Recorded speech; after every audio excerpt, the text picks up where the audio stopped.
Welcome back to my YouTube channel, and I'm going to follow up on my experiments with hair and my experiments with coming off of my bioidentical progesterone, pregnenolone, and progesterone levels. Now, I'm going to first start with the pregnenolone and bioidentical progesterone.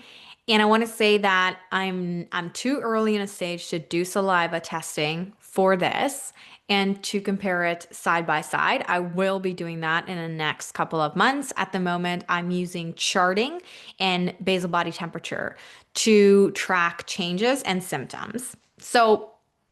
I was on, as I mentioned in the previous episode, I was on pregnenolone and bioidentical progesterone cream, which I dropped, and I actually replaced it with cinnamon. So cassia cinnamon, the one that they say is not real cinnamon, sticks boiled in water. I drank that every single day, and I bought cassia essential oil from Doterra, and I added 1 drop emulsified in a tiny bit of honey into my cinnamon tea every single day.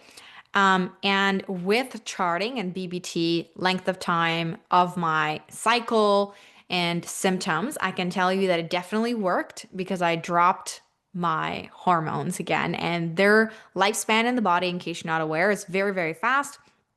It's about 24 hours or less, depending. So very quickly, when I stopped taking them, I would have had nothing circulating whatsoever, and my body would have had to kick up production again.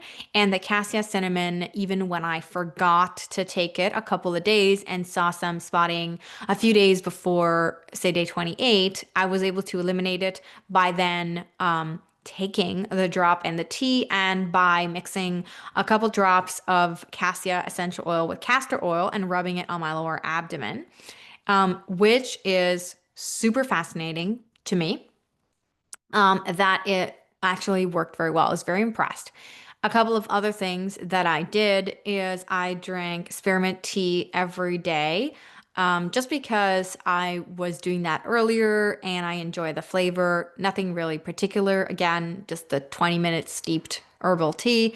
And in the last 10 days or less, I bought a Dr. Water hydrogen water bottle that I've been drinking from very, very frequently throughout the day. I double press the button so I get the maximum amount, and then I drink as much as I can, and then I press the button again if the water's been sitting there for too long. So I'm constantly rehydrogenating the water, so to speak, and I'm getting hydrogen water, of course. Nothing like deuterium depleted water, completely different, not comparable, but this is much less expensive, and why I want to experiment with it for the benefit of those who cannot do deuterium depleted water at the moment. I can also say that in clients who have the Dr. Water Hydrogen have seen a difference in symptoms when using Icelandic water, which has less deuterium than regular water, especially where I live, in the hydrogen water bottle compared to, distilled or reverse osmosis water with minerals, mineral rich salt added back in. So that's an interesting thing. But it's been, 30 days of doing the cinnamon and almost 30 days of doing the cassia essential oil drops, and I'm already super impressed. Now I want to touch on hair loss. I tried a couple of things. I had to try some different essential oils topically on my hair. Nothing changed at all. I need to start doing the red light therapy on my head. I'm not consistent with it, so I'll add that to the next month, let you know what happens. The only thing that did work though was frankincense essential oil. Um, I rubbed it on my hair. I rub it on my hair a couple times a day, and it was almost immediate. After rubbing it on my scalp a couple of times, I saw a 70% reduction in hair loss when I would just, go like this and see what hairs come out. Like nothing came out this time. That was a no-go. Never, ever, ever happened before. And I actually started French braiding my hair and didn't do anything except for French braid. But now that I have the frankincense essential and I've been using it, the difference is completely wild. I'm actually shocked I thought I would try it because what the heck, but I wasn't expecting that big of a difference. So that is super, super cool to me. And my next steps for the hair is that I'm going to be using the light panel on my hair for the next, I'm gonna do every day for the next 8 days, and then everything that happens in El Salvador will be a testament to the environment alone. So there's going to be a lot of changes happening there without me actually doing anything per se, which just goes to show you how powerful your environment is.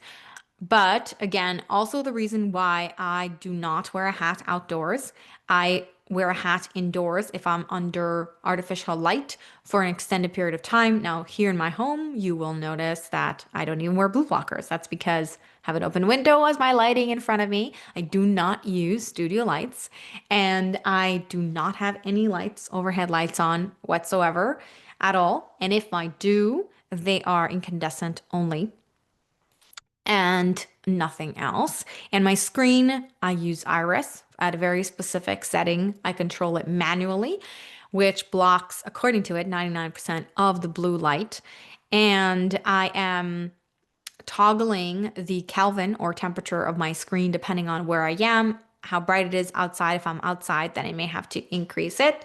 And then in the evening, when it's darker, I push it more red, so more warm. So that's the other thing that I've always done for my hair, but I've never really seen a loss of hair like I did in the last month and a bit. And that was again due to a situation where I lost blood and a lot of porphyrins that was not, related to periods or stuff like that. Like actually my period has been even better with the cassia, which I can hardly believe that's even possible, given everything I've done to take it to this level. Um, and I always considered to be amazing as long as I stay on top of my routine. So with the cassia essential oil, it was actually even more amazing. So I know they say, don't consume it internally or there's some issues on cinnamon being hard on your kidneys. That being said, I have absolutely zero issues with kidney function, so I'm not gonna, of course, say that you should do this. I don't know what your kidney function is like. I just know that mine has no issues whatsoever. For blood markers, I'm, not in average range, I'm in optimal range. There's no issue like that for me. So I'm not worried about that. And I'm only consuming 1 drop, which is, diluted and dissolved again. And I did look at research on cinnamaldehyde and increasing progesterone created by your adrenal glands. And this is actually even more critical if you're in perimenopause or menopause, when most of your hormones, sex hormones, are now being primarily created or more so created by your adrenal glands because you're not ovulating anymore. So this is a very good hack that you should at least try. Get your kidney function levels tested and at least start with the cinnamon essential oil, sorry, the cinnamon, cassia cinnamon tea that's boiled. Now I boil it for at least 20 to 30 minutes. Then I let it cool to intensify the extraction in the water extraction. And I drink it and I will use, if they're the small sticks, like this big. Then I use 4 if they're like the long ones, like, like that. Then I use 2 and I will use them twice, but the second time I always add at least 1 to 2 sticks, depending on their size. And I'm drinking a couple of cups a day. I'll make a big pot and I will keep drinking it. And I'll drink more as I enter into my luteal phase. That's what I've been doing. And cinnamon is something I use with my clients, all of my period clients and my perimenopause clients as well. And now something that I will use more extensively for progesterone because it's very early and I'm quite impressed with the results. So I will keep you up to date and let you know what happens with my hair, with the red light, and with the frankincense as I use it more and more. I do want to talk about a little bit about quality and essential oils. Now, cinnamon, cassia essential oil, because I'm ingesting it, I would really only be comfortable with a place like Doterra. And I also have been reading the labels on frankincense. So a lot of people, doTERRA is very well priced in the sense where high quality oils are comparable in price to other high quality oils from other brands. Frankincense and other oils like that, people point out it's more expensive than when you go to the store. But I would love to point out the fact that now, if you're going to go to the store, then you want some of the higher quality brands like Aurora, Casey, I think it's called, but I'll put it in the description, the names. But I read the ingredients. I had a number of different frankincense essential oils, some from the higher quality brands that you can get anywhere, and the doTERRA one. And the difference is, and this is a key, is that some of the less expensive ones, they were 50% alcohol. So not a pure essential oil.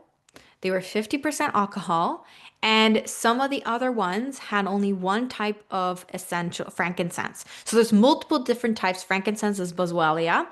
There's multiple different types. There's boswelia catari, however you say it. There's boswelia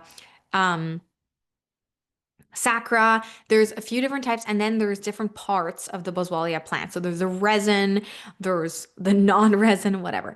I'm not being technical here, but my point is that, and when you read, so like the higher quality essential oils that you can get, say when you go to your health food store or you go online, you will see that they are pure essential oils, but they only contain one type of frankincense.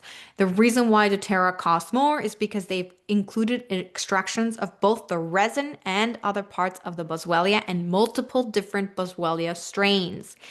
This is the difference. So if you find any other high quality essential oil that also contains essential oil of both the resin and the other parts and different strains, so like catari, sacra, like more than one type of boswellia, then you're entering into that price category, and I find that they tend to be very comparable in price. So that's how I kind of feel about that. I'm not an affiliate. I buy from somebody who is obviously, and that's my reasoning. I like to read and I like to read the ingredients. And I noticed that when I was looking at it, actually, because I was using a high quality frankincense, which was working still. Um, and it was pure essential oil, but it was only one kind. And when I looked at the label for the other one, I was like, oh, that makes sense. It's the difference in price. And even that one it was not inexpensive. It's a small bottle, and I'm sure, I think if I remember correctly, it was 35 or $36 for about 5 mils. And again, only one type of frankincense. And the other one that was less expensive, it is 50% alcohol, which was kind of disappointing. But that is the story of my hair and the hormones. So if you enjoyed this video, please send a like, tell me what you think, subscribe to stay tuned and watch out for what happens next time when I have my next update.